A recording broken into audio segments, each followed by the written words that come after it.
नमस्कार प्यारे बच्चों, मैं अजीत स्वागत करता हूं आरडब्ल्यूए परिवार पर। कैसे हैं आप सब लोग? प्यारे बच्चों, आज हम लोग पॉलिटी को कुछ अलग अंदाज में पढ़ेंगे।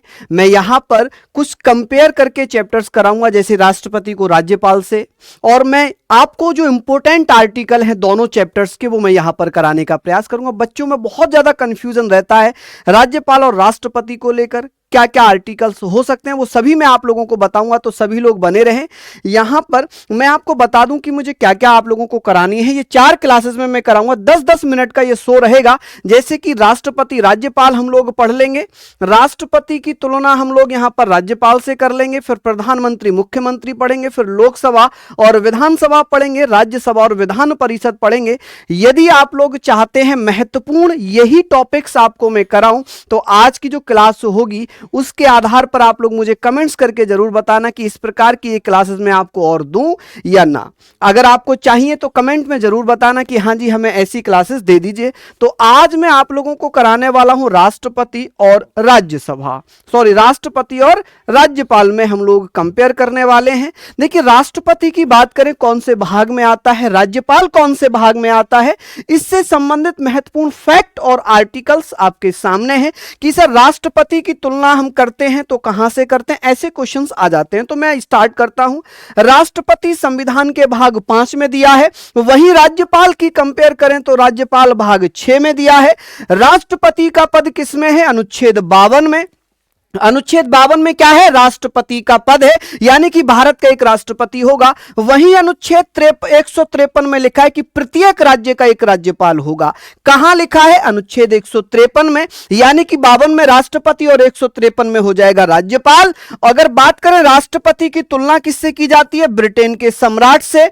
किससे? ब्रिटेन के सम्राट से। अगर बात करें कि भारत में राज्यपाल जो पद है ये कहां से लिया गया है? कनाडा के संविधान से।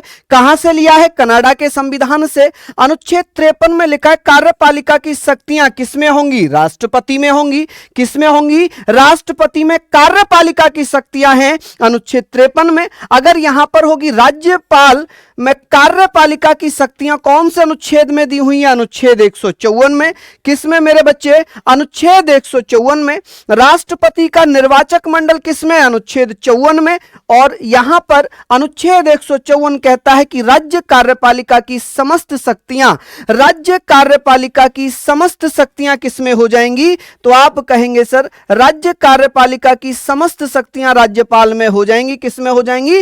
राज्यपाल में 154 में।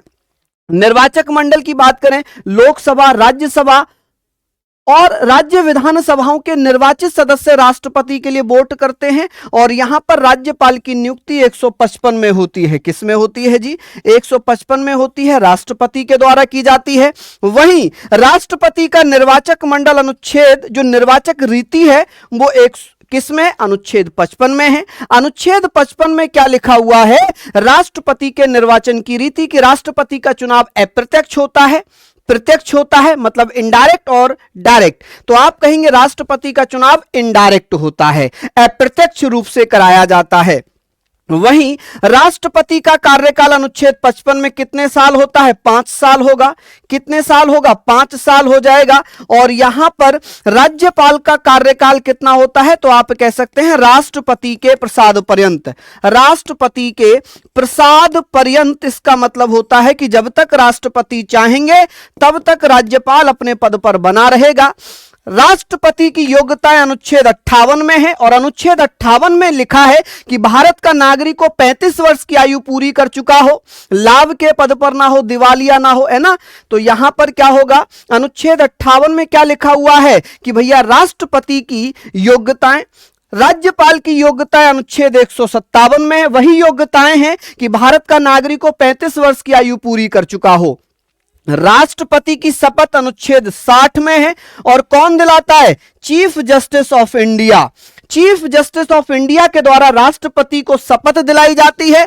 वहीं राज्यपाल को शपथ बेटा हाई कोर्ट का चीफ जस्टिस दिलाता है। हाई कोर्ट का चीफ जस्टिस शपथ दिलाता है। एक बार रिकॉल कर देता हूं, भाग 5 में राष्ट्रपति का वर्णन है, भाग 6 में राज्यपाल का वर्णन है। अनुच्छेद 52 में राज्यपाल का पद दिया है या राष्ट्रपति का? आप कहेंगे राष्ट्रपति का। वहीं 153 में राज्यपाल का पद है। राष्ट्रपति ब्रिटेन के राजा के समान है, वहीं राज्यपाल कनाडा के संविधान से लिया है। अनुच्छेद 53 में संघीय कार्यपालिका की शक्तियां हैं, वहीं राज्य कार्यपालिका की शक्तियां राज्यपाल में अनुच्छेद 154 में है। राष्ट्रपति का निर्वाचक मंडल, राष्ट्रपति का निर्वाचक मंडल अनुच्छेद 54 में दिया हुआ है। और राष्ट्रपति के निर्वाचन नीति, जो निर्वाचन रीति है वो अनुच्छेद 55 में दी हुई है। और राज्यपाल की नियुक्ति अनुच्छेद 155 में राष्ट्रपति करता है। राष्ट्रपति का कार्यकाल अनुच्छेद 56 में 5 साल है, वहीं राज्यपाल का कार्यकाल अनुच्छेद 156 में है राष्ट्रपति के प्रसाद पर्यंत। योग्यताएं अनुच्छेद 58 में है राष्ट्रपति की, राज्यपाल की योग्यताएं 157 में है। और शपथ की बात करें, राष्ट्रपति अनुच्छेद 60 के तहत शपथ लेता है, भारत का मुख्य न्यायाधीश दिलाता है। और भैया राज्यपाल को शपथ हाई कोर्ट का मुख्य न्यायाधीश दिलाता है। इसका स्क्रीनशॉट लीजिए जल्दी से।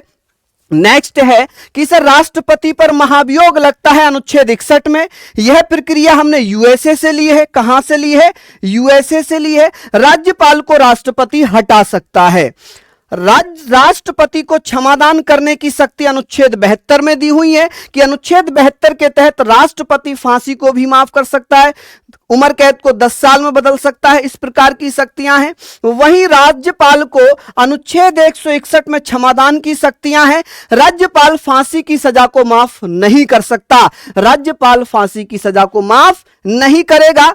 संसद में संदेश, राष्ट्रपति संसद में संदेश भेज सकता है अनुच्छेद 86 में कि सर राष्ट्रपति अपना मैसेज या अपना संदेश कौन से आर्टिकल के तहत भेजता है, तो अनुच्छेद 86 के तहत। और राज्य विधानमंडल में संदेश राज्यपाल भेजता है अनुच्छेद 175 के तहत। संसद में भाषण राष्ट्रपति दे सकता है अनुच्छेद 87 में। वहीं विधानमंडल को संबोधित करेंगे राज्यपाल अनुच्छेद 176 में। राष्ट्रपति अध्यादेश जारी करते हैं 123 में। जब लोकसभा राज्यसभा ना चल रही हो ऐसी स्थिति में राष्ट्रपति अध्यादेश जारी करते हैं आर्टिकल 123 में। और वहीं राज्यपाल अध्यादेश जारी करते हैं 213 में। संयुक्त अधिवेशन बुलाने का अधिकार किसको है? राष्ट्रपति को। जब किसी साधारण विधेयक पर सहमति ना हो लोकसभा राज्यसभा में, ऐसी स्थिति में राष्ट्रपति संयुक्त अधिवेशन बुलाते हैं। भारत में अब तक 3 बार बुलाया गया है।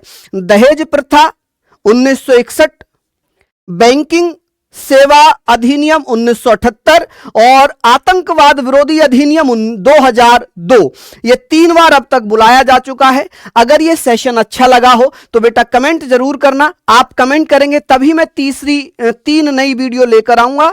अगर आप चाहते हैं इसी प्रकार की वीडियो मैं लेकर आऊं तो एक बार जरूर कमेंट करना और यह भी बताना कि क्लास कैसी लगी। तो जय हिंद, जय भारत।